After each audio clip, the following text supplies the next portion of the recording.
Hey. I'll read this to you and then I will tell you what the book is called and who it's by. I haven't read it a long time, so bear with me. He felt better for his decision to just be another one of the flock. There would be no ties now to the force that had driven him to learn. There would be no more challenge and no more failure. And it was pretty, just to stop thinking and fly through the dark towards the lights above the beach. Dark, the hollow voice cracked in alarm. Seagulls never fly in the dark.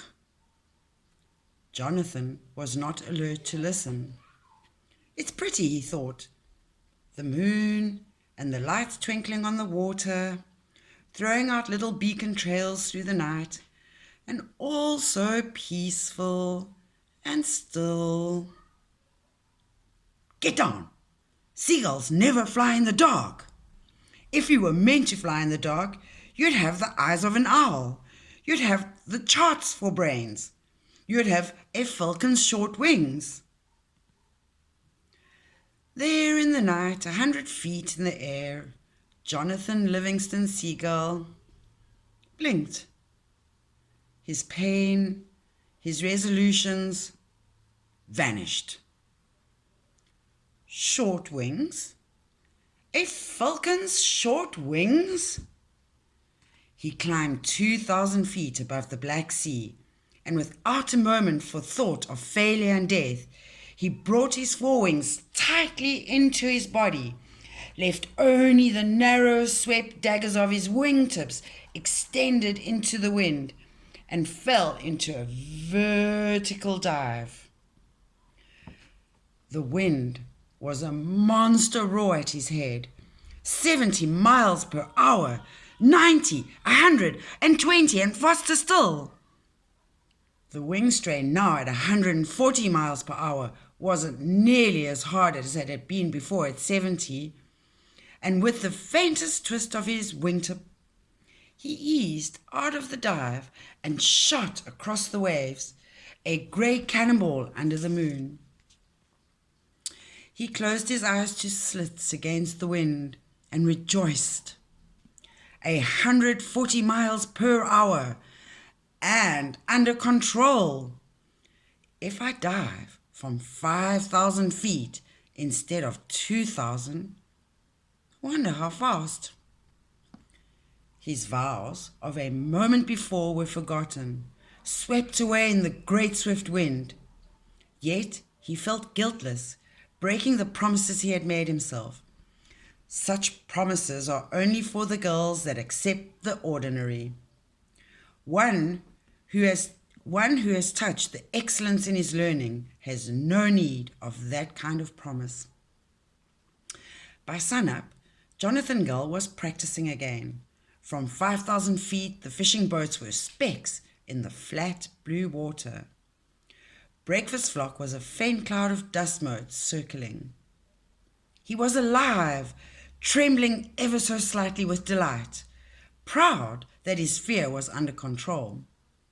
Then, without ceremony, he hugged in his forewinds, extended his short angled wingtips, and plunged directly towards the sea. Excuse me. By the time he passed 4,000 feet, he had reached terminal velocity.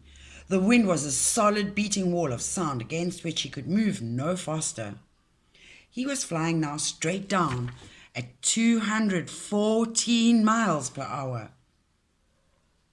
He swallowed, knowing that if his wings unfolded at that speed, he'd be blown into 1,000,000 tiny shreds of seagull. But the speed was power, and the speed was joy, and the speed was pure beauty.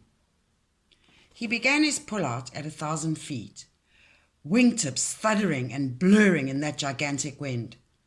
The boat and the crowd of girls tilting and growing meteor fast directly in his path. He couldn't stop. He didn't know yet even how to turn at that speed. Collision would be instant death. And so he shut his eyes.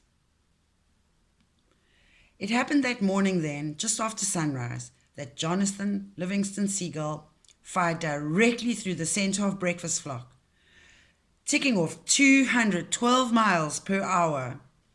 Eyes closed, in a great roaring shriek of wind and feathers, the gull of fortune smiled upon him this once, and no one was killed.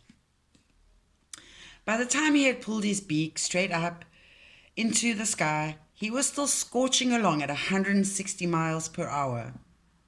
When he had slowed to 70 and stretched his wings again at last, the boat was a crumb on the sea, 4,000 feet below.